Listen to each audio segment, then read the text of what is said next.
பெருமானார் ஸல்லல்லாஹு அலைஹி வஸல்லம் அன்னவர்களுக்கு அருளப்பட்ட அல் குர்ஆன், இதில் 114 அத்தியாயங்கள் இருக்கிறது. 6200 சொச்சம் வசனங்கள் இருக்கிறது. எல்லாமே அருள் பொருந்திய வசனங்கள் தான், அதிலே மாற்று கருத்து இல்லை. எல்லாருமே அல்லாஹுவோடு பேசுவதற்கான வழிதான், அதிலே மாற்று கருத்து இல்லை. அவனுடைய கலாம் தான் அது, அவனுடைய பேச்சு தான்.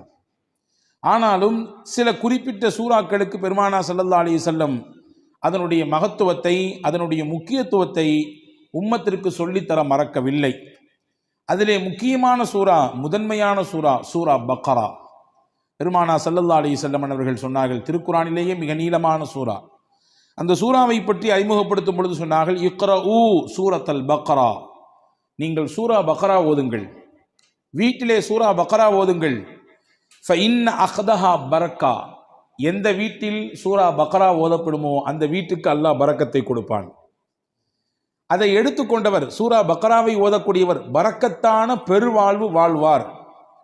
வ தர்குஹா ஹஸ்ரா, அதை ஓதாமல் விட்டு விடுபவர் உள்ளபடியே அதனுடைய அருளும் அதனுடைய மகத்துவமும் தெரிந்ததற்கு பிறகும் அதை தொடாமல் இருக்கக்கூடியவர், அதற்கு ஓதுவதற்கான என்ன முயற்சியையும் எடுக்காமல் இருக்கக்கூடியவர் உள்ளபடியே கை செய்தத்திற்குரியவர் தான் என்று பெருமானார் ஸல்லல்லாஹு அலைஹி வஸல்லம் அடையாளப்படுத்தினார்கள்.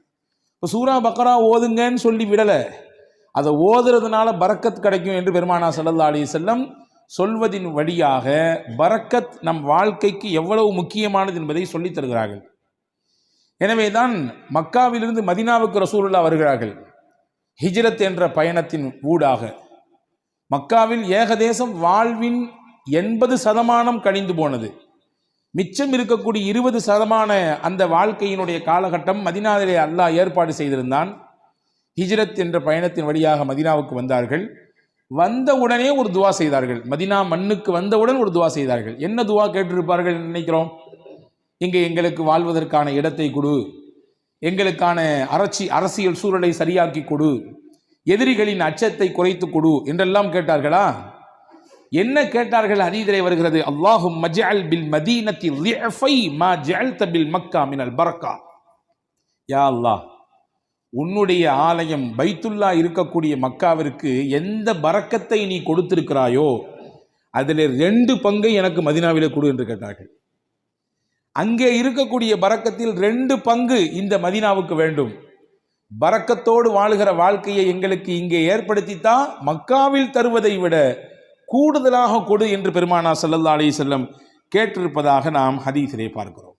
எனவேதான் ஒவ்வொரு நாளும் ஒவ்வொரு தொழுகையிலும் அல்லாஹ்விடத்திலே நாம் தெரிந்தோ தெரியாமலோ கேட்டுக்கொண்டே இருக்கிறோம் பரக்கத்தை.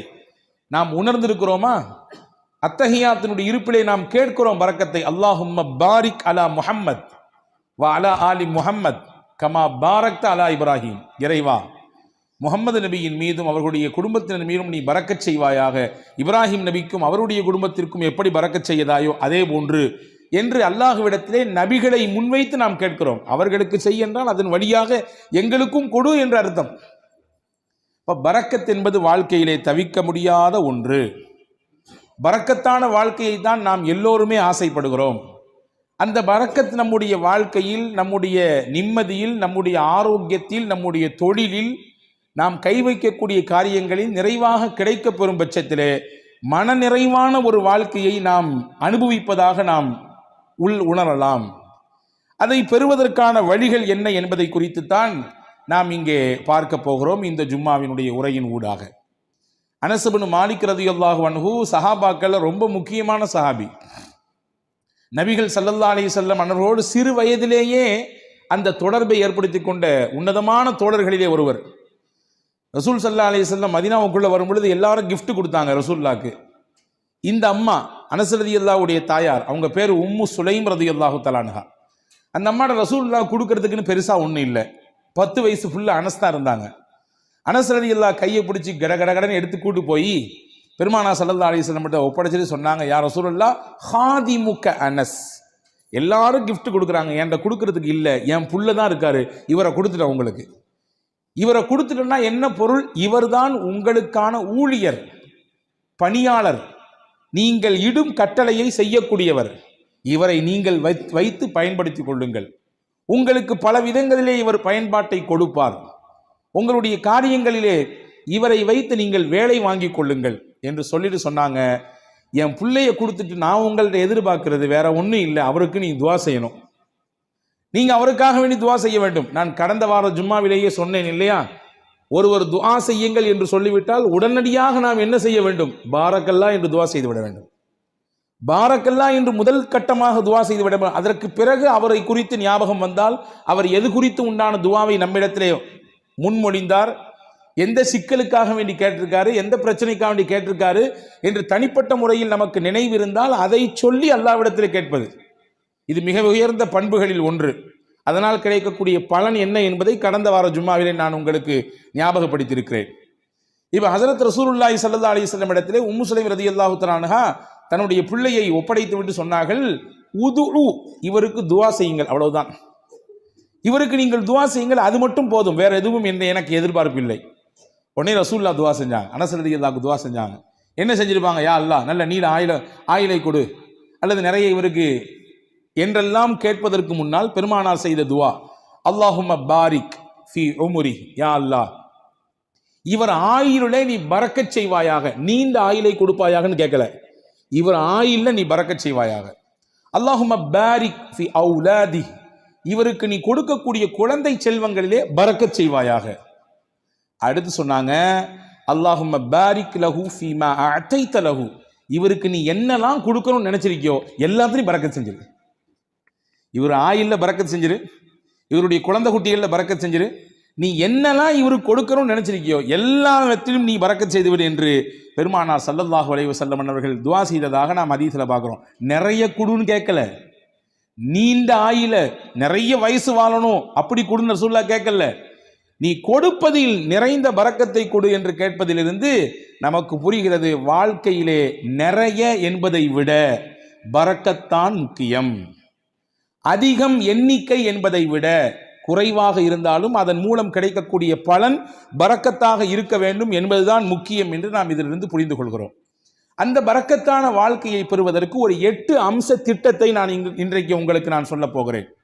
8 விதமான விஷயங்களை நாம் பின்பற்றுகிற பொழுது அல்லாஹுவின் பரக்கத்தை நம்மால் முழுமையாக அடைந்து கொள்ள முடியும். நம்பர் 1, முதலில் பரக்கத்தை பெறுவதற்கு நாம் என்ன முயற்சியை மேற்கொள்வது? 1, ரசூலுல்லாஹ் சொன்னாங்க, உங்களில் யார் வயசுல பெரியவங்களோ அவங்களில் நீங்க மரியாதை கொடுப்பதிலிருந்து உங்கள் காரியங்கள் அனைத்திலும் அவர்களை முன்னிலைப்படுத்துவதிலிருந்து அல்லாஹ் உங்களுக்கு பரக்கத்தை தருவான். வாப்பாக்கு வயசாயிடுச்சு, வீட்டில் மூத்தவங்க தான் இருந்தாலும் இந்த விஷயங்கள்லாம் அவங்களுக்கு அந்த அளவுக்கு பிடிபடாது, அதனால சொல்லிக்கலாம், எல்லாம் முடிஞ்சு கடைசியில சொல்லிக்கலாம் என்பதல்ல. ஒரு கட்டத்தில் அவரும் வாலிபம், குழந்தை பேரு, தொழில், வியாபாரம் என்று எல்லாவற்றையும் கடந்துதான் வந்திருக்கிறார்.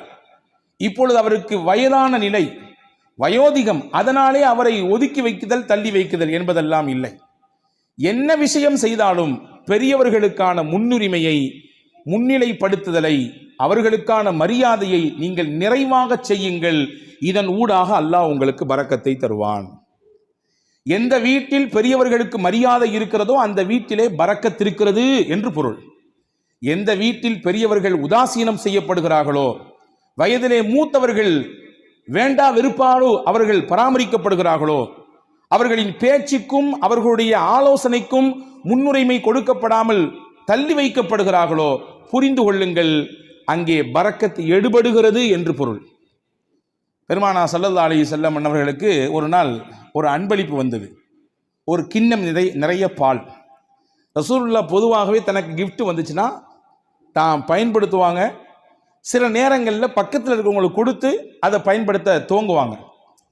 அன்னைக்கு பால் வந்திருக்கு. தபரானி ஷரீஃபில் இந்த ஹதீஸ் வருகிறது. ரசூலுல்லாஹ் உட்கார்ந்துருக்காங்க. அந்த சைடில் பார்த்தீங்கன்னா சையதுனா அபூபக்கர் ரலியல்லாஹு அன்ஹு, சையதுனா உமர் ரலியல்லாஹு அன்ஹு, மூத்த சஹாபாக்கள், இஸ்லாத்தில் மிகப்பெரிய பங்களிப்பு ஆற்றியவர்கள், நபியோடு தங்கள் வாழ்க்கை முழுவதையும் அர்ப்பணித்த ஒரு உன்னதமான சஹாபாக்கள் 2 பேர் இருக்கிறாங்க. மதீனாவில் நடந்த நிகழ்ச்சி இது.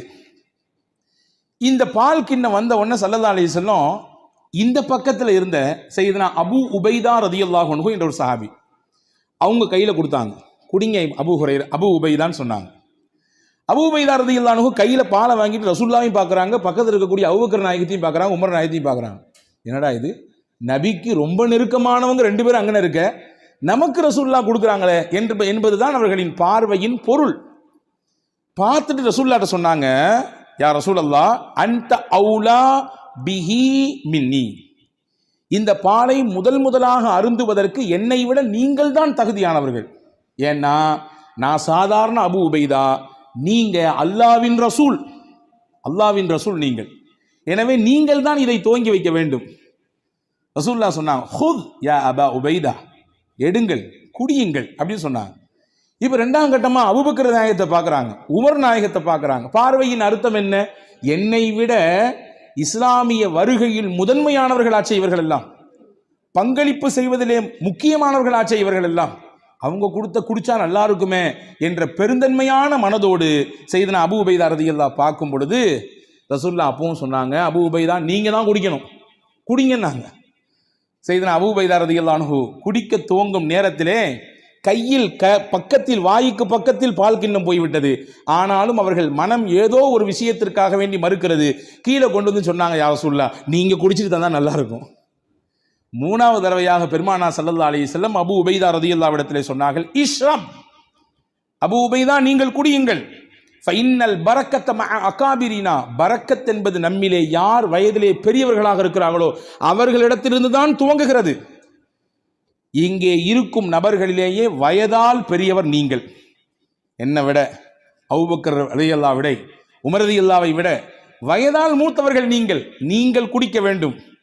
அங்கிருந்து பரக்கத் கிடைக்க வேண்டும். ஃபமல்லம் யர்ஹம் சகீரனா வலம் யுஜல்ல கபீரனா ஃபலைஸ மின்னா, நம்மிலே சிறியவர்கள் மீது இரக்கம் காட்டாதவர்கள், பெரியவர்களுக்கான மூத்தவர்களுக்கான கண்ணியத்தை தராதவர்கள் நம் வழியை சார்ந்தவர்கள் இல்லை என்று பெருமானார் ஸல்லல்லாஹு அலைஹி வஸல்லம் வார்த்தையோடு சொல்லி முடிக்காமல் அதை செயல்படுத்தியும் காண்பித்தார்கள். பரக்கத் எங்கிருந்து துவங்குகிறது? எந்த இடத்தில் மூத்தவர்களுக்கான மரியாதை இருக்குமோ, கண்ணியம் இருக்குமோ, அவர்களுடைய சொல்லுக்கான மிகச்சிறந்த அந்த புரிதலோடு அதை எதிர்கொள்ளக்கூடிய பக்குவம் இருக்குமோ, அங்கே பரக்கத்தும் இருக்கும். இதுக்கு நேர்மாறாக பெரியவர்கள் உதாசீனப்படுத்தப்படுவதும், அவர்களுடைய கண்ணியம் சீர்குலைக்கப்படுவதும், வேண்டா வெறுப்போடு அவர்களை அரவணைப்பதும் பராமரிப்பதும், அவர்களுடைய வார்த்தைகள் தூக்கி வீசப்படுகிற நிலையிலே வைக்கப்படுவதும் பரக்கத்தை எடுப்பதற்கான வழி என்று மார்க்கம் நமக்கு கற்றுத்தருகிறது. அப்ப முதல் விஷயம், 8 விஷயத்துல முதல் விஷயம், பரக்கத்தான பெருவாழ்வு வாழ்வதற்கு மூத்தவர்களின் அந்த கண்ணியம் காக்கப்பட வேண்டும். 2வது, உறவுகளும் சொந்தங்களும் அரவணைக்கப்பட வேண்டும். அதிலே பரக்கத் இருக்கிறது. உறவுகளையும் சொந்தங்களையும் அரவணைத்து வாழ்தல் தான் நமக்கு இஸ்லாம் காட்டி தந்திருக்கிற அற்புத வழி. பல நேரங்களிலே அதிலே பல பெருத்த சிக்கல்கள் இருக்கத்தான் செய்யும், சிக்கல் இல்லாமல் இல்லை. உறவுகளை திருப்திப்படுத்தி நிம்மதியோடு இணைந்து வாழ்வதிலே பல சிக்கல்கள் இருக்கத்தான் செய்கிறது, அதிலே மாற்று கருத்து இல்லை. ஆனாலும் அந்த சிக்கலையும் எதிர்கொண்டு விவகாரங்கள் ஏற்படுகிற பொழுது அதையும் மிகச்சரியாக கையாண்டு உறவை தன் கையிலிருந்து நழுவ விடாமல் பாதுகாத்து யார் இணைத்துக் கொள்கிறாரோ, பெருமானார் சொன்னார்கள், பரக்கத்தான வாழ்க்கை அல்லாஹ் அவருக்கு கொடுப்பான். ரசூலுல்லாஹ்வுடைய ஹதீஸ் வந்திருக்கிறது. அனஸ் பின் மாலிக் ரலியல்லாஹு அறிவிக்கிறார்கள், மன் ஹப்ப அன் யுப்ஸத லஹு ஃபீ ரிஸ்கி, அல்லாஹ் இவருக்கு தரக்கூடிய ரிஸ்கிலே யாருக்கு நல்ல விசாலம் கிடைக்க வேண்டும் என்று ஆசைப்படுகிறாரோ, விசாலமான ரிஸ்க், அதாவது பரக்கத்தான ரிஸ்க் கிடைக்கும் யார் ஆசைப்படுறாரோ, நீண்ட ஆயுள் கிடைக்க வேண்டும் என்று யார் விருப்பப்படுகிறார்களோ, ஃபல் யஸில் ரஹ்மா, தன் சொந்தங்களையும் உறவுகளையும் அவர் அரவணைத்துக் கொள்ளட்டும், அதன் வழியாக அல்லாஹ் பரக்கத்தை தருவான். அப்ப இதுக்கு நேர் ஆப்போசிட் என்ன? உறவுகளும் சொந்தங்களும் யாருடைய மனதிலே ஒரு பெரிய விஷயமாகவே இல்லை. நான் நன்றாக இருக்கிறேன், என் குடும்பம், என் மனைவி, என் பிள்ளைகள் எல்லாம் சிறப்பா இருக்கிறோம், அண்ணன் எப்படி போனால் நமக்கு என்ன, மாமா எப்படி போனால் நமக்கு என்ன, உறவுகள் எப்படி போனால் நமக்கு என்ன என்கின்ற உணர்வு எங்கே வருகிறதோ அங்கே பரக்கத்தை எல்லாம் எடுத்து விடுவான். உங்களுக்கு ஒன்று தெரியுமா? 2 நபிமார்கள் சேர்ந்து துவா செய்தார்கள். ஒன்று மூசா அலைஹிஸ்ஸலாம், இன்னொன்று அவர்களுடைய சகோதரர் ஹாரூன் அலைஹிஸ்ஸலாம். யாருக்கு எதிராக துவா செஞ்சாங்க தெரியுமா? ஃபிரௌன் என்கின்ற சர்வாதிகாரிக்கு எதிராக துவா செஞ்சாங்க. உச்சபட்சமான சர்வாதிகாரத்தினுடைய உச்சாணி கொம்பில் இருந்து ஆட்டம் போட்டவன், ஆடியவன் ஃபிரௌன். அவனுக்கு எதிராக அந்த 2 நபிமார்களும் துவா செய்கிறாங்க. அந்த 2 நபியில ஒன்று ரசூல், மூசா அலைஹிஸ்ஸலாம் ரசூலும் கட்டப்பட்டவங்க, உலுல் அஸ்முல கட்டுப்பட்டவங்க. 5 நபர்கள் உல் அஸ்மு, அதாவது உறுதிமிக்க மனமிக்கவர்கள் என்று குர்ஆன் சொல்கிறது 5 நபிமார்களே. அந்த 5 நபிமார்கள் ஒன்று செய்தனா மூசா அலைஹிஸ்ஸலாம். ரசூல் அல்லாஹுவோடு நேரடியாக பேசுவதற்குரிய வாய்ப்பை பெற்றவர்கள் செய்தனா மூசா அலைஹிஸ்ஸலாம். தனிச்சிறப்பு போய்கிட்டே இருக்காது. மூசா அலைஹிஸ்ஸலாம் பற்றி தனியாக ஒரு ஜும்மா பேசணும், அவ்வளவு இருக்குது செய்தி. அந்த மூசா நபியும் ஹாரூன் அலைஹிஸ்ஸலாமும் துவா செய்கிறாங்க ஃபிரௌன் என்ற கொடியவனுக்கு, சர்வாதிகாரிக்கு எதிராக. ஆனால் அவர்கள் செய்த துவா 40 வருஷத்துக்கு பிறகுதான் பதிலே கொடுக்கப்பட்டது. துவா செஞ்சு முடிச்சு 40 வருஷத்துக்கு பின்னாடி தான் ஃபிரௌனுக்கு அழிவு வந்தது. ஃபிரௌன் நைலிலே மூழ்கினான். ஏன் இந்த 40 ஆண்டு கால தாமதம்? நமக்கு இயல்பாக கேள்வி எழும். ஒரு நபி கேட்கிற துவா, நீங்களோ நானோ கேட்கிற துவாவே நாளைக்கு உடனடியாக கபூலாக வேண்டும் என்று நினைக்கும் பொழுது, அல்லாஹுவின் உயர்ந்த நெருக்கத்தை பட்ட 2 நபிமார்கள் கேட்கிற துவாவை 40 ஆண்டு காலம் தள்ளி போட்டான் அல்லாஹ். அதிலே பல காரணங்கள் இருக்கிறது. அதிலே முக்கியமான ஒரு காரணம் என்ன தெரியுமா? ஃபிரௌனிடத்திலே ஒரு நல்ல பண்பு இருந்ததாம். தன் உறவுகளை அவன் எப்பொழுதுமே சேர்த்து வைத்துக் கொள்வான். அவர்களுக்கானதை கொடுத்து கொண்டே இருப்பான், அவர்களை பராமரித்துக் கொண்டே இருப்பான். அல்லாஹ் நினைத்தான், இந்த பண்பில் இருந்தாவது அவனுக்கு ஏதாவது ஒரு சில நிமிடமாவது அவன் கொஞ்சம் ஒதுங்கி நம்மின் பக்கம் வரமாட்டானா என்று அல்லாஹ் எண்ணினான். எனவே அந்த வேதனையை கொஞ்சம் தள்ளி போட்டு கொண்டே இருந்தான். தள்ளி போட்டு 40 வருடங்களுக்கு பிறகுதான் இனிமேலும் இவன் திருந்துவதற்கு வாய்ப்பே இல்லை என்ற பொழுது அந்த நபிமார்களின் துவாவை ஏற்றுக்கொண்டு அவர்களுக்கு அவனுக்கு அழிவை கொடுத்தான். அப்போ இஸ்லாத்தின் மிகப்பெரிய விரோதியாக, அல்லாஹ்விற்கே சவால் விழுகிற இடத்திலே, உனக்கு நிகரானவன் நான் என்று சொல்லும் இடத்தில் இருந்த ஃபிரௌனுக்கே வேதனை தள்ளி போடப்பட்டது. எதன் காரணமாக? உறவை அவன் சேர்த்து கொண்டான், உறவை அவன் பிரியவில்லை, உறவுக்கானதை மிகச்சரியாக கொடுத்தான் என்ற ஒரு காரணத்திற்காக. அப்படி என்றால் அல்லாஹ்வுக்கு விரோதிலாம் நம்ம கிடையாது. அல்லாஹ்வுக்கு நேர் நிகராக நின்று சமமாக சண்டை போடுபவர்கள் கிடையாது நாம்.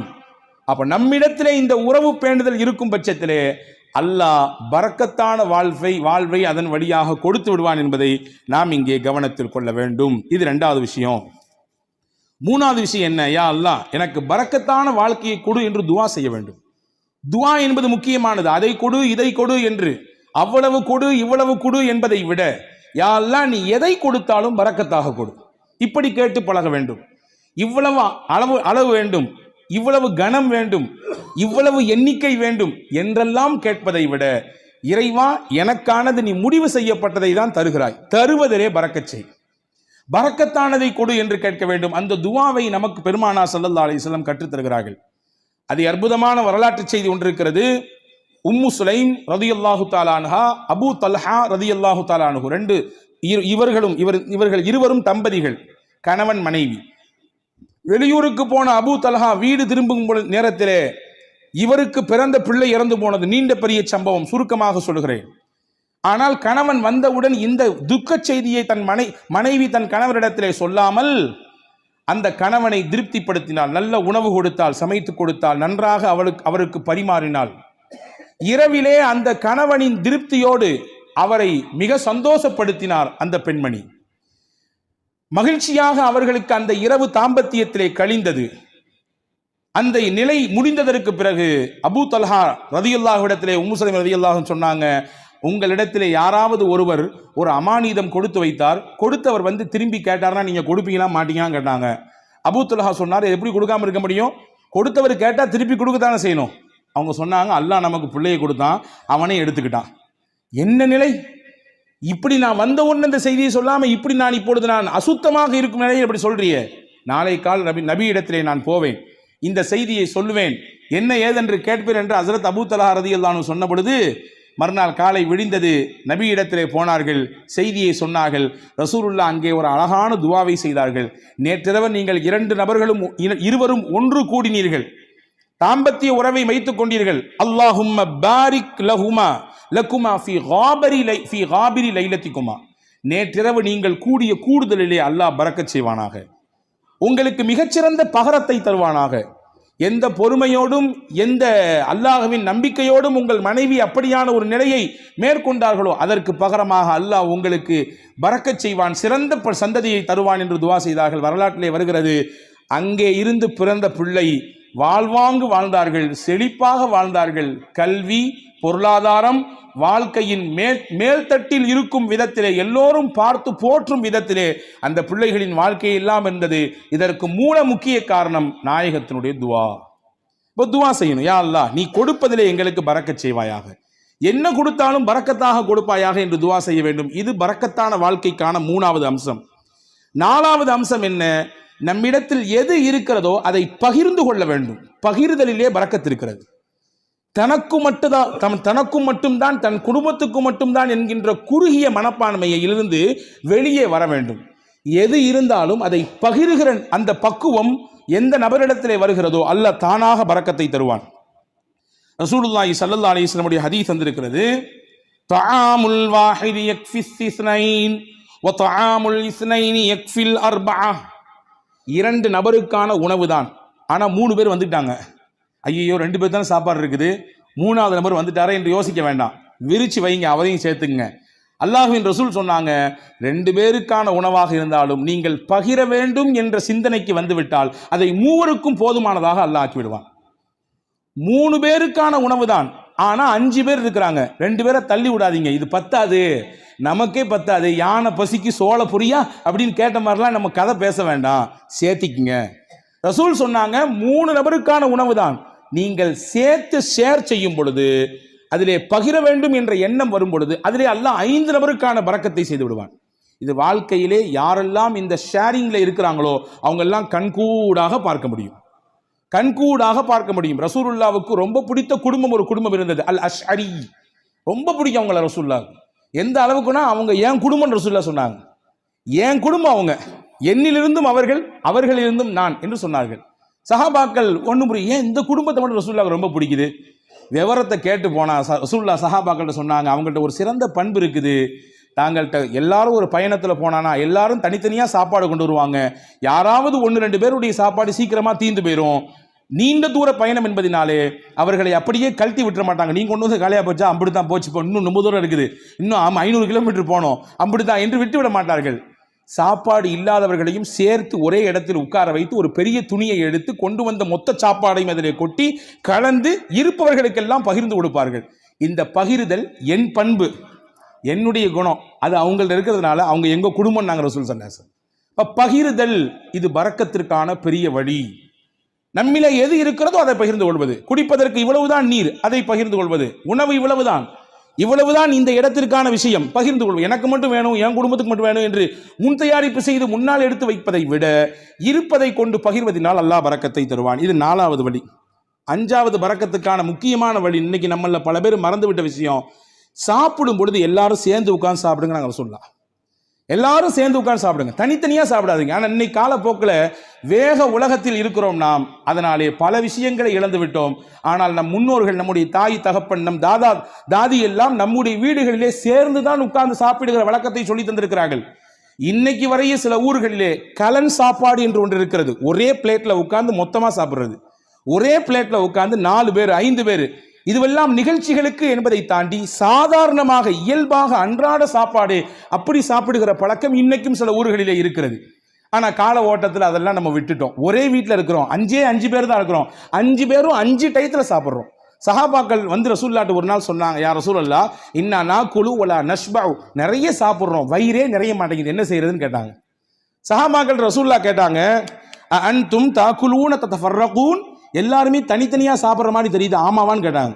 எல்லாரும் வீட்டில் சேர்ந்து சாப்பிட்றீங்களா, தனித்தனியாக சாப்பிட்றீங்களா? இல்லை, தனித்தனியாக சாப்பிட்றோம். ரசூல் சொன்னாங்க, இஜ்மாஉ அலா துஆமிக்கும் வதுகுரு ஸ்மல்லாஹி அலைஹி யுபாரக லக்கும் ஃபீஹா. 2 விஷயத்தை செய்யுங்க சாப்பிடும் பொழுது. எல்லாரும் சேர்ந்து சாப்பிடுங்க, முடிந்த அளவுக்கு சேர்ந்து சாப்பிடுங்கள். சேர்ந்து சாப்பிடுவதற்கு ஒரு நாளில் ஒரு வக்து தான் முடியும், இந்த நேரத்தில் மட்டும்தான் எங்களால் சேர்ந்து சாப்பிட இயலும். காலை அல்லது இரவு அல்லது மதியம், அந்த ஒரு நேரத்தில் எல்லாரும் சேர்ந்து உட்காருங்கள் குடும்பத்தோடு. சேர்ந்து உட்கார்ந்துட்டு சாப்பிட்றதுக்கு முன்னாடி பிஸ்மில்லா என்று சொல்லுங்கள். நீங்க கை தொட்டு கேளுங்க, நானும் என் நெஞ்சத்துல கை தொட்டு கேட்கிறேன். அன்பர்களே, எத்தனை குடும்பத்திலே எல்லாரும் சேர்ந்து உட்கார்ந்து பிஸ்மில்லாஹிர் ரஹ்மானிர் ரஹீம் என்று சத்தம் போட்டு சொல்லி நாம் அந்த சாப்பாட்டிலே கையெடுத்து வைக்கிறோம். மலேசியா போன்ற பெருநகரங்களிலே அல்லாஹ் பரக்கத்தை கொட்டுகிறான், அது தனிப்பட்ட விஷயம். நான் அங்கே இருக்கக்கூடிய ஒரு சிறப்பு அம்சத்தை சொல்லுகிறேன். சாப்பிடும் பொழுது குடும்பத்தில் உட்கார்ந்து விட்டால் உடனடியாக யாரும் உணவிலே கை வைக்க மாட்டார்கள். எல்லாரும் உட்காரணும். உட்கார்ந்த உடனே அந்த வீட்டில் இருக்கக்கூடிய பெரியவர் சொல்லுவார், பிஸ்மில்லாஹிர் ரஹ்மானிர் ரஹீம் ஆரம்பிங்கம்பார். அதுக்கு பின்னால் தான் சாப்பிடவே துவங்குவார்கள். எனக்கு என்னவோ தெரியவில்லை, அந்த வார்த்தையை அவர்கள் முழுவதுமாக பின்பற்றுவதானோ என்னவோ அல்லாஹ் பரக்கத்தை கொட்டோ கொட்டென்று கொட்டுகிறார். பல ரூமுகளில் தர்றான். எனவே உணவின் சமயத்திலே நாம் சேர்ந்து சாப்பிடுவது பரக்கத்திற்கான முக்கியமான வழி. இது 5வது விஷயம். 6வது விஷயம் என்ன? ரசூலுல்லாஹ் சொன்னாங்க, உங்க வீட்டுக்குள்ள போகும்போது சலாம் சொல்லிட்டு போங்க, சலாம் சொல்லிட்டு வெளியே வாங்க. இது பரக்கத்தை உங்க வீட்டுக்கு தரும் நாங்க ரசூலுல்லாஹ்.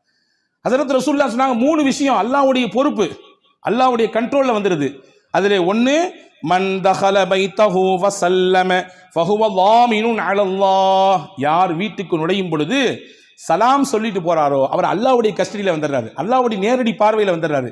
அவருக்கானதை அல்லாஹ் கொடுத்து விடுவான். ஹதீஸ்ல இப்படி ஒரு வார்த்தை வருது, இன் ஆஷ ருஸிக வ குஃபிய.